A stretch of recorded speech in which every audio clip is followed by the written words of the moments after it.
The work of securing the future of our children requires brave, bold visions and bold action. It is building what is grand instead of being content with what is piecemeal. It is the courage to start projects with long building timelines. Kahit lumampas na sa mga termino natin, kailangan pa rin natin isipin na hindi na bale kung hindi tayo kikilalanin. There is a saying, very clear saying, if there is much that can be achieved if people are not fighting for the credit. Basta alam na natin, maganda yung ating ginawa. Marami tayong natulungan. Gumanda ang buhay ng ating mga constituent. Sapat na yun.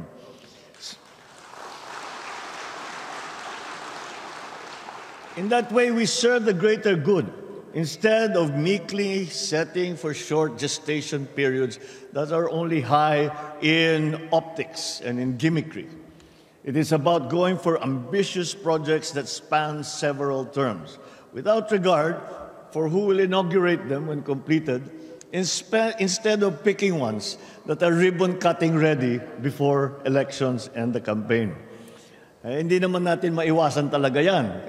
Dahil meron talaga tayo dapat ipakita na meron tayong nagawa at meron tayong mga bagong na ilagay sa ating mga constituencies.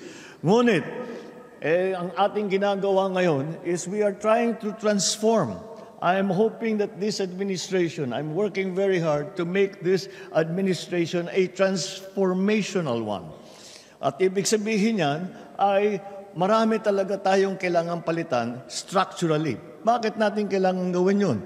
Kailangan natin gawin yun dahil nagbago na talaga ang mundo.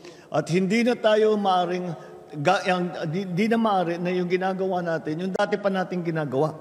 Kailangan na natin mag-isip ng mga bagong pagtugon sa mga problemang hinaharap natin dito sa lokal, pati na sa international sa global economy at sa pag-usog ng teknolohiya. At kaya kailangan paghandaan natin. Hindi ito nagagawa sa isang taon. Hindi nagagawa ito sa madalian. Ito ay dahan-dahan nating pinapalitan ang bureaucracy ng Pilipinas, ang partnership between the government and private sector, ang pagsasama at pagkakaisa ng national government at saka local government.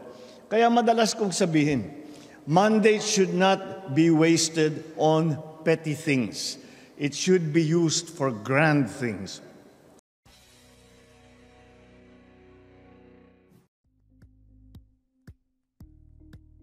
Thank you for watching Politico TV. Please like and subscribe to our channel for more videos.